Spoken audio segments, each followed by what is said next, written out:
Olá pessoal, tudo bem? Vamos iniciar mais uma aula de literatura e o nosso assunto de hoje é a Semana de Arte Moderna.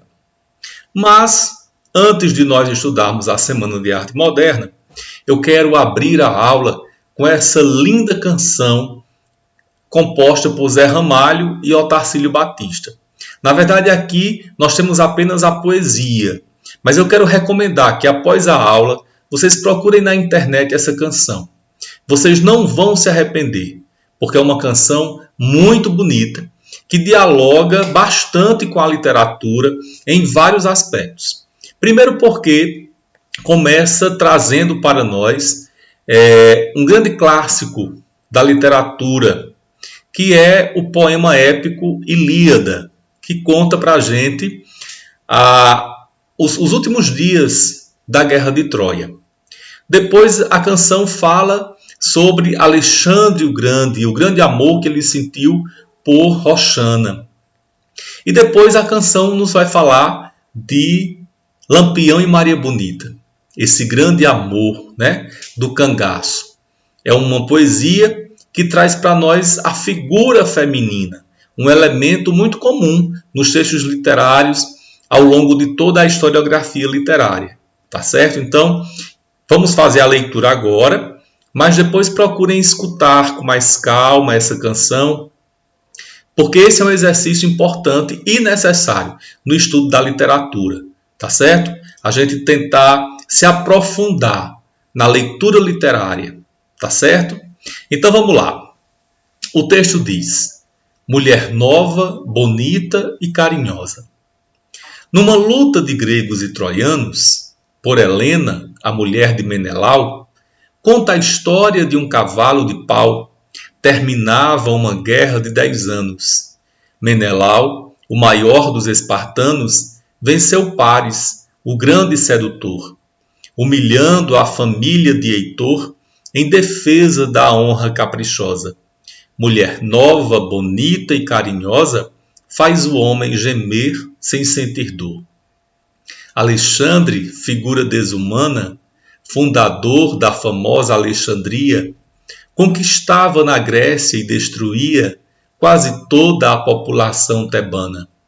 A beleza atrativa de Roxana dominava o maior conquistador. E depois de vencê-la, o vencedor entregou-se à pagã mais que formosa. Mulher nova, bonita e carinhosa, faz um homem gemer sem sentir dor. A mulher tem na face 2 brilhantes, condutores fiéis do seu destino. Quem não ama o sorriso feminino, desconhece a poesia de Cervantes. A bravura dos grandes navegantes, enfrentando a procela em seu furor, se não fosse a mulher mimosa flor, a história seria mentirosa. Mulher nova, bonita e carinhosa, faz o homem gemer sem sentir dor. Virgulino Ferreira, o Lampião, bandoleiro das selvas nordestinas, sem temer o perigo nem ruínas, foi o rei do cangaço no sertão. Mas um dia sentiu no coração o feitiço atrativo do amor. A mulata da terra do Condor dominava uma fera perigosa. Mulher nova, bonita e carinhosa, faz o homem gemer sem sentir dor. Eu espero que vocês tenham gostado. Escutem a música, tá certo? Então vamos lá. Na última aula nós estudamos os heterônimos de Fernando Pessoa, Os mais famosos são Alberto Caeiro, Álvaro de Campos e Ricardo Reis. É claro que ele tem vários outros, mas os mais famosos são esses 3. E além de estudar os heterônimos de Fernando Pessoa, nós estudamos também um pouco da poesia escrita, e colocada por Fernando Pessoa, por ele mesmo. Quer dizer, Fernando Pessoa tem uma poesia que ele mesmo assina, que ele mesmo apresenta como Fernando Pessoa, como poeta Fernando Pessoa, mas ele também tem poemas que são fruto dos heterônimos que ele criou, tá certo? E aí eu pedi que vocês resolvessem as questões 5 a 7 da hora de estudo, mais as questões da página 48 do livro de vocês. Então nós vamos começar a aula corrigindo as questões de 5 a 7 da hora de estudo, certo? Aí na página 53 do livro de vocês. A questão 5 traz o trecho de um poema de autoria de Fernando Pessoa. E sobre esse texto que vocês já leram para responder, então a gente vai ganhar tempo da aula. A letra A diz: a que se refere o assunto desses versos do poema? Então, se refere à conquista dos mares pelos portugueses. A letra B diz: ao citar as lágrimas de Portugal, pode-se interpretar o ponto de vista do eu do poema como positivo ou negativo. Justifique sua opção. Como negativo, né? Porque para que Portugal conquistasse novos territórios, muito sofrimento foi enfrentado pelo povo português. Tá? A sexta questão diz assim: a respeito de Fernando Pessoa e de sua poesia, é incorreto afirmar que sua produção própria, isto é, diferenciada da elaborada pelos heterônimos, tem pouca representatividade perante o total de sua obra, o que não é verdade. Portanto, a letra E é a alternativa que vocês devem marcar. Na sétima questão, nós temos dois textos aí. A Tira, Agar e o poema de Alberto Caeiro, um dos heterônimos de Fernando Pessoa, que expressam com linguagens diferentes uma mesma ideia, a de que a compreensão que temos do mundo é condicionada essencialmente pelo alcance de cada cultura. Portanto, a letra A é a alternativa correta. Aí nós vamos voltar lá para a página 48. E nessa página 48, nós vamos também corrigir as questões nela propostas. Ok? São duas questões. A primeira pede para a gente identificar a alternativa incorreta no que diz respeito às características poéticas de Fernando Pessoa, ortônimo, e de seus heterônimos. Então, essa alternativa é a alternativa C. A poesia de Fernando Pessoa, o ortônimo, tem na contemplação da natureza seu ponto mais característico. E a segunda questão, considerando as características principais de Fernando Pessoa, ortônimo, e seus heterônimos, associa as colunas relacionando autor e obra. Então, o primeiro trecho é de Alberto Caeiro, o segundo de Fernando Pessoa, ortônimo, o terceiro de Ricardo Reis e o quarto de Álvaro de Campos. Muito bem. Então, corrigida a atividade, nós vamos avançar no conteúdo. Semana de Arte Moderna. Qual é o objetivo dessa aula? Qual é o objetivo de estudarmos esse conteúdo? Primeiro, conhecer as manifestações de renovação estética nos primeiros 30 anos do século XX. E depois estudar a Semana de Arte Moderna, entendendo-a como o marco zero do modernismo brasileiro. Ok? É um conteúdo que está aí nas páginas 49 a 51. Então, vocês podem acompanhar essa explicação, mas a leitura na íntegra dessa teoria é indispensável, tá certo? Para que vocês compreendam melhor o que eu vou explicar. Então, veja bem. São Paulo foi o centro do movimento modernista no Brasil, né? Por quê? Porque no início do século XX, o desenvolvimento da cidade de São Paulo, né, acontecia de uma forma muito acelerada.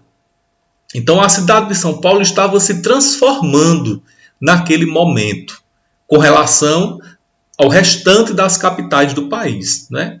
E esse avanço, essa transformação, permitiu que se concentrassem nesse local, em São Paulo, as condições para que ocorresse um evento que significou simbolicamente a passagem de um paradigma tradicional da literatura e das artes para uma perspectiva inovadora.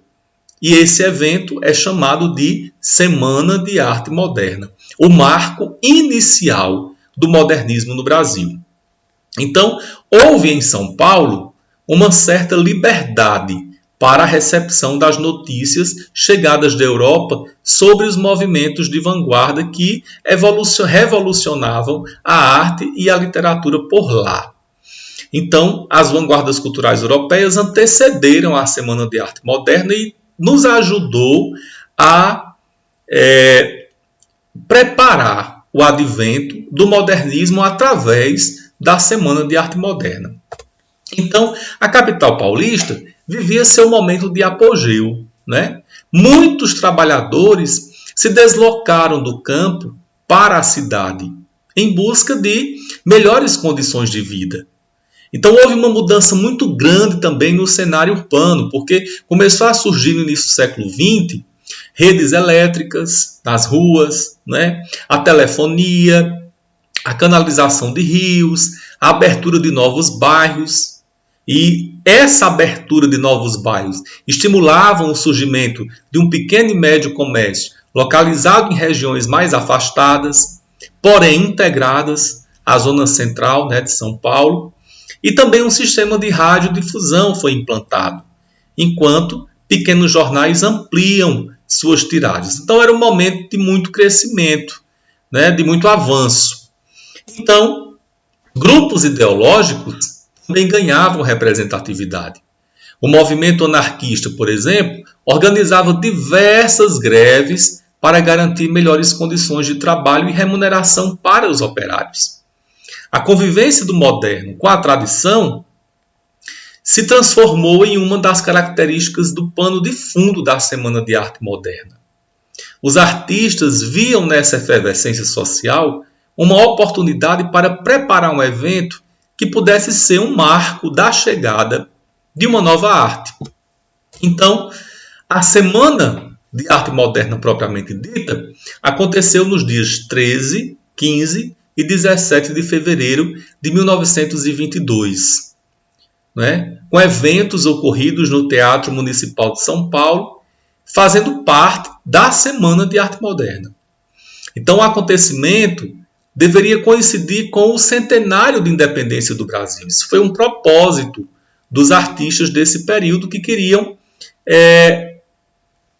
fazer da Semana de Arte Moderna também um símbolo de independência, né? É como se fosse uma nova independência, mas agora no plano cultural, no plano artístico, né? Era assim que a Semana de Arte deveria funcionar na concepção de seus idealizadores, dos artistas organizadores daquele movimento. Então, quem foram eles? Quem participou da Semana de Arte Moderna? Mário de Andrade, Oswald de Andrade, Ronald de Carvalho, Plínio Salgado, Vitor Brecheret, Anita Malfatti, Menotti Del Picchia, Di Cavalcanti, Vicente Rego Monteiro, Heitor Villa-Lobos, entre outros artistas, certo?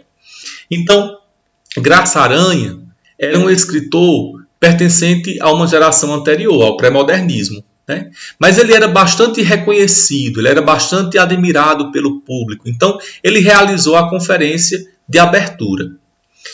E a Semana de Arte Moderna contou com uma ampla divulgação, principalmente nos jornais que eram o meio mais acessível, mais popular, né? Atingia muita gente. Então o evento atraiu um bom público a partir dessa divulgação. E na primeira noite, talvez por causa da conferência de Graça Aranha, tudo ocorreu de modo tranquilo, né? Ele era muito respeitado. Mas na segunda noite, porém, os modernistas mostraram sua real intenção, que era chocar o público presente, né? Menotti Del Picchia proferiu uma palestra com ares de manifesto em defesa da nova arte.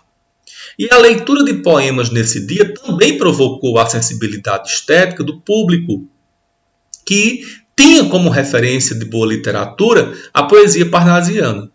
Mas o escritor Ronald de Carvalho leu um poema de Manuel Bandeira. Manuel Bandeira não esteve presente na Semana de Arte Moderna, né? Mas esse poema dele, que foi lido por Ronald de Carvalho, bateu de frente com a poesia parnasiana. Olha o título do poema. Era Os Sapos. Era um poema satírico, né? e satirizava exatamente a poesia parnasiana e o próprio comportamento dos parnasianos, os quais, no poema de Bandeira, podem ser identificados pelos sapos, que coacham todos ao mesmo tempo, sem que possam se ouvir adequadamente. Gerou uma enorme vaia da plateia esse poema, né? Então, associando os parnasianos à figura do sapo cururu, uma espécie retirada da tradição folclórica brasileira, os modernistas deram seu recado nos eventos da semana. Eles vieram para transformar profundamente o cenário cultural e artístico brasileiro, já que muitas transformações já estavam acontecendo no campo social. Então, o campo cultural, o campo artístico não poderia ficar ultrapassado, né? Ele era um campo que também deveria acompanhar o progresso, acompanhar a modernidade que estava acontecendo naquele momento em São Paulo.